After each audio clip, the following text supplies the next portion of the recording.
Everyone quiet. Sounds like we have a visitor approaching. Hello, fellow traveler. You look tired. We're on a long road trip and stopped here to set up camp. You're welcome to rest here for the night. There's always room around our fire. So have a seat. The food's hot, the drinks are cold, the fire is warm, and the stories, hopefully, are scary. I'm Jeremy, and I'm the driver on these road trips we take, but for the night, I'll be your storyteller. So settle in for some stories from the road. Tonight's story is called The Fishing Trip. Part 7 of the Wicker Saga, written by Shadow Swimmer 77. Hold the head steady, Mr. Walker. I don't want to cock this up. Swelling waves cause the ship to roll beneath my feet as I do my best to follow Professor Olik's orders. Unfortunately, the ox is not cooperating. It pulls jerkingly against the rope securely fastened to the ring through its nose while emitting low, panicked bellows, its eyes rolling wildly in their sockets. Pinned in the makeshift stable below deck, there's nowhere for it to run, even if it wasn't currently on a vessel somewhere in the middle of the Pacific Ocean and several hundred miles from the nearest thing resembling land. Something has the beast terrified. Although it could be, it simply senses the intentions of the striking woman standing in front of it with an air gun. For fuck's sake, Charlie. I know you could pull a rope tighter than that. I've got the burns on my wrists to prove it. I flash Helen a glare as I struggle with the rope, my cheeks flushing bright red from equal parts anger and embarrassment. She responds with a wicked grin. It's no secret we're sleeping together. That's how I was conned into going on this little cruise after all, but I still don't feel the need to blatantly parade the fact around in front of her father. Dr. Reynard Olik is a visiting professor out of Oslo whose expertise is in cryptozoology. I hadn't realized such a degree even existed, but apparently I'm not as informed as I thought. The Loch Ness Monster, the Wendigo, the Tatzelworm. Olik has dedicated years of his life to studying and cataloging the stories and legends of these and dozens of other fantastic creatures, going so far as to conduct extensive field research into claims of their existence. Due to his lean, sharp features, surprisingly cunning intellect, and, most probably, his parents' choice of name, Olik has been dubbed the Fox after the French fable in pretty much every circle he inhabits. His daughter Helen serves as his primary research assistant and as such is accompanying him for the duration of his stay at Pocatonic University, where I'm studying for my doctorate in engineering. Her raven black hair and oddly shaded eyes, still gray flecked with purple, give her an exotic, if undecidedly un-Nordic appearance. Still, she has the muscle tone of an Olympic gymnast, and at 5'10" could easily be imagined falling into the ranks of the fabled Valkyrie.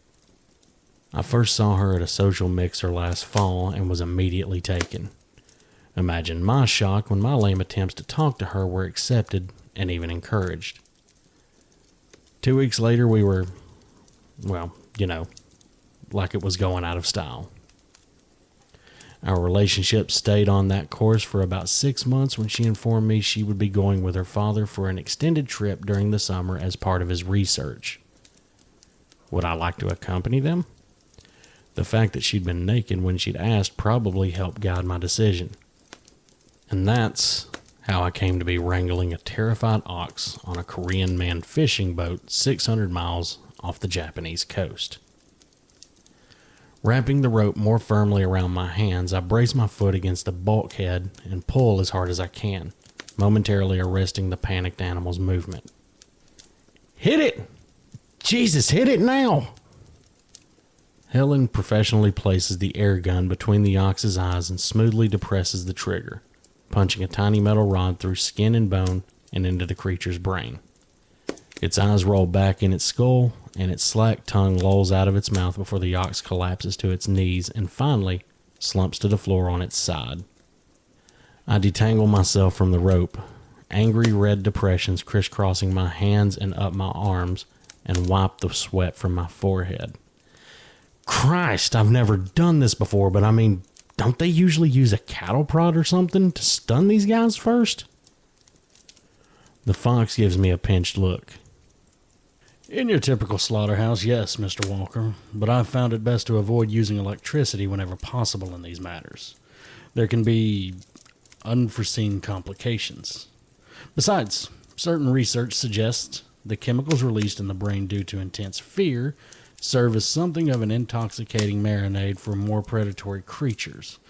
All the better for our purpose here. Stunning the beast beforehand could rob us of a potential advantage. Helen, if you would, please. Exchanging her air gun for an enormous bone saw, Helen enters the pen and begins working on the dead ox's neck. The metal teeth slide through muscle and tissue as Helen manipulates the saw as smoothly as a lumberjack.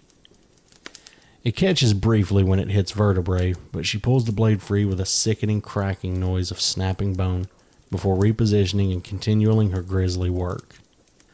I feel my gorge rise to the base of my throat and glance down at the floor, only to leap away from the slowly growing pool of blood that has spread from the pen and now threatens to soak my boots. I hastily move away from the danger zone and turn my eyes from the butchery, desperately wishing I could turn off the squelching sounds as easily. So, Doc, tell me again exactly what we're doing here. As I've explained, Mr. Walker, we are in search of Jormungandr, the world serpent. Most likely, it and the creature known as Leviathan in Christian tradition are one and the same. Legend has it the beast is so large it can encircle the world, to the point of holding its own tail in its mouth, although that's likely an exaggeration. According to Norse mythology, when Jormungandr releases its tail, it will initiate Ragnarok, the twilight of the gods. During the final battle, the serpent will confront its father Loki's hated enemy Thor, resulting in their mutual destruction. All of my research indicates the creature's head will be located somewhere in this vicinity, near the Mariana Trench. As the lowest point on the planet and one of the few environments not fully explored by humans, it's the most likely location a creature that large could remain relatively undetected. And it's a fan of ox roast, huh? Yes. In one of the most commonly artistically rendered stories, Thor managed to accidentally catch Jormungandr on his hook, which he baited with an ox head. He attempted to kill the serpent with his hammer Mjolnir, but, oaf that he was, managed to let Jormungandr escape. We are attempting to recreate this event. But Professor, what exactly are you planning to do if you actually manage to catch this thing? Ooh, finished! Beaming, Helen hefts the severed ox head to her shoulder. Her hands and face are spattered with crimson, and a slow trickle of blood continues to seep from the stump of the creature's neck and drip to the floor. Her strange speckled eyes are alight with excitement and anticipation. Excellent, my dear. Let's get our bait up to the main deck. Ignoring my question, the fox turns and leads the way up the stairs, Helen following closely, carrying her macabre prize. I stay a little behind and glance back at the pen. The ox's body remains slumped where it fell, the muscles of the legs twitching and jerking ever so slightly as the onset of rigor mortis slowly takes hold. I involuntarily shudder and turn after the professor and his daughter. Once on deck, I move to the fore of the ship where Olik and Helen are already baiting an enormous meat hook with the ox head still dripping blood and ichor. The hook is in turn rigged to a large crane that Olik had installed specifically for this excursion. Helen works the controls as Olik guides the grotesque lure over the side and slowly lowers it into the calm seas. So, what do we do now, Professor? Now we wait. And wait we do.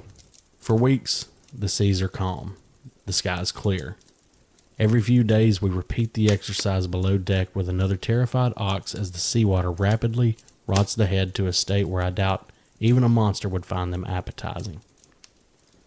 By the fifth time, I find I've become quite proficient with my duties. I don't know if I'm pleased by this.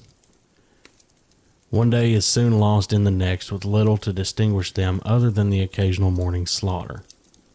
Our Korean crew tends to the needs of the ship and generally keeps to themselves, leaving us to our own devices. My few brief encounters with the individual sailors convey that they are a surly lot. Something tells me they feel very little goodwill towards us. It's obvious our strange work frightens them, and it is likely only the fact that Olik is paying them double their normal rate that they are out here at all. Still, money only goes so far, and I wonder not for the first time if the Fox has been as transparent with his plans to the captain and the crew as he has with me. It's just as well that the sailors mind their business, as Olik is adamant that only he and Helen operate our makeshift fishing lure. This makes for extremely long days for the both of them, and yet it is only due to necessity that he even reluctantly allows me to participate in the preparation of our grotesque bait. As for myself, the biggest threat to contend with is growing boredom. Each day the merciless sun beats down upon the deck out of a cloudless sky, the seas calm and clear as glass. This far out there aren't even birds to watch, and other than the occasional dark spots on the horizon, the existence of land is only a steadily fading memory. Olik and Helen are completely absorbed in their work and in no mood to socialize. One evening, in desperation, I consider trying to sit in on the sailors' nightly card game to break up the monotony, but the malicious looks I received as I start towards the group send me hastily retreating to my cabin below. Lying there, feeling the gentle shifting of the ship beneath me and bored almost to tears, I wonder if I can convince the Fox to let me cut off the next ox's head. Gradually, the mood of our little research party grows increasingly tense and prickly, mirroring the crew. Tempers are short, and more than once innocent remarks erupt into full-out arguments. Although we share a bunk, Helen has stopped sleeping with me, the stress of the voyage tempering our previously insatiable libidos. Lying beside her during the few hours we try to rest, I feel the gentle rise and fall of her breathing under my arm, and wonder what this trip will ultimately mean for our relationship. Our supply of oxygen is quickly dwindling. If we don't find the creature soon, we'll be forced to turn back empty-handed. The question of what to do if we manage to actually hook the beast still remains ominously unanswered. And at this point, I'm hoping that we fail in our search. Tonight I wake only to find myself alone. The spot in the bunk Helen usually occupies beside me still warm. She can't have been gone long. The ship seems to be rolling considerably more than normal, and I stumble across the cabin several times as I try to get dressed. Finally, pulling on my boots, I go off in search of her and Olik. When I reach the deck, I notice that the sky has turned completely dark, no light from stars or moon alike. Storm clouds above seethe angrily, and the waves beneath respond in kind, rocking the boat more and more violently beneath my feet. The crew has gathered in a tight crowd off to the side surrounding their captain. I don't speak Korean, but it's obvious they are arguing and he is attempting to talk them down. Abruptly, one of the sailors steps forward and throws a haymaker, catching the captain in the jaw. He crumples to the deck and a general melee breaks out around his fallen body. Scanning the deck, it takes me a few moments to locate Olik and Helen near the crane. Seemingly oblivious to the weather and the battling sailors, the professor is standing at the rail, his gaze fixed on the churning waters while his daughter works the controls. I shove my way through knots of fighting sailors and struggle to make my way to them as the ship continues to heave to and fro, causing me to stumble like a drunk. The wind has picked up and howls like a banshee, so that I have to shout to be heard when I finally reach Olik. "Professor, it's not safe here. We have to get back below deck." Freezing rain erupts from the heavens, the screaming winds whipping the drops against my face so hard they sting. Lightning bolts the size of houses flash down from the sky, accompanied by peals of thunder so loud they make my head ring. "Professor!" I grab the man by the shoulder and spin him around, only to fall back in shock. The man facing me bears a resemblance to Olik, certainly, but only just. He's younger, his face holding an agelessness that makes him seem paradoxically youthful and ancient in equal amounts. His eyes are alight with the glow of madness, his mouth open in a wolfish grin. Too late! He's too late to stop me now. We have found it. Shrieking peals of laughter accompany him, and I turn to where Helen was operating the controls. Gone is my stunning Valkyrie, replaced by a hideous creature. Half of her body is covered in pale, perfect skin, the other rotting lumps of flesh the same purplish hue as the flecks in her eyes. Her cackles are lost as the wind whips itself into an even greater fury, the ship rocking so hard I'm terrified we will capsize at any moment. The boat is thrashing too hard for me to even contemplate trying to make it back to the hold. Just as I have this thought, an enormous wave washes over the deck, sweeping several sailors over the side. Their screams are quickly drowned by the raging storm, and they disappear beneath the waves. I spy a coil of rope tumbling across the deck. Desperately grabbing it, I manage to lash myself between two cargo brackets. Helen was right. I pull the ropes very tight. Temporarily secure, I look around. Astonishingly, the man who was Olik has jumped up on the bow, deftly riding the ship like an enraged bronco. Raising his arms towards the screaming heavens, he howls into the storm. Come, brother, meet your doom. With that, the largest wave yet slowly tilts the ship so that it is riding almost completely on its side. From where I'm lashed to the deck, I'm now practically vertical and have a perfect view of the rolling waters disappearing far off into the horizon. In that moment, my mind breaks. From out of the sea protrudes miles and miles of glistening serpentine coils. The scales are the dull color of seaweed encrusted with barnacles and all matter of ocean life. An enormous head the size of a mountain erupts from the depths, blind white eyes fixed above a cavernous mouth, glistening with dozens of rows of fangs. Opening its great maw wide, Leviathan lets loose its battle cry. Its roar so loud I feel my eardrums shatter in my skull. In the clouds high above, I barely make out the tiny figure of a man at the heart of a storm. Bolts of lightning seem to coalesce around him, filling him with their impossible power. Shining like the sun, the figure streaks out of the sky like a comet, flying directly at the head of the serpent. The beast rears up to meet its foe, and on impact the world is enveloped in an incredible blast of white light brighter than the core of an atomic bomb. The stress of the heaving sea is finally too much, and I feel the ship shatter beneath me. Slowly, the two broken halves descend into the seething waves. I struggle against the rope securing me to the deck, but the wet knots slip my fingers. The restraints that were only moments ago my salvation become my doom in the merest instant. Flailing about for something that I might use to cut the ropes, my finger grasps only salt water. My frustrated scream is lost in peals of thunder as the vicious battle carries on. As the storm continues to rage, the surety of my fate becomes clear.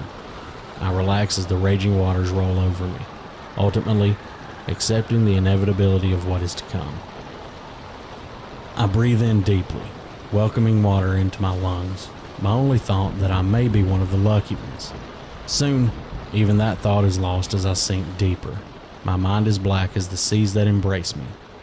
Down, down, down into the depths I fall, lost to the world of men, and gods, and monsters. All right, that's all for this one. That was The Fishing Trip, Part 7 of the Wicker Saga, written by Shadow Swimmer 77. And a big shout out to the Queen of Panic for coming in clutch on this one, as she usually does, and taking on Helen's lines. I had a few different people lined up to do the voice of Professor Olik, but that just kind of fell through each time, so I ended up just recording his lines myself so I could finally get this out here. Thank you for everyone for stopping in and checking it out. Part 8 of this story will be the next, and that is called One Last Drink. And after that will be A Figure in the Fog. Part 9 is A Figure in the Fog, which is the one that started all of this when I recorded it last year. And one of my listeners was like, hey, are there any more in relation to the town of Arthur's Wake? And I ended up finding this entire series. So, that's kind of what helped kick it off. Anywho, thank you to everyone who stopped in to listen. I really appreciate it. Thank you to the Queen of Panic for lending her fantastic talents as always. And, feel free to hit the like button, as they say. And if you're not subscribed to the channel, feel free to subscribe. I'd love to have you along for the ride. Again, thank you everybody for tuning in. Sorry this one took so long. A lot of different changes going on. Had a job change here last month. Been kind of trying to get on, on that schedule of the whole job change. But hopefully I'm back now.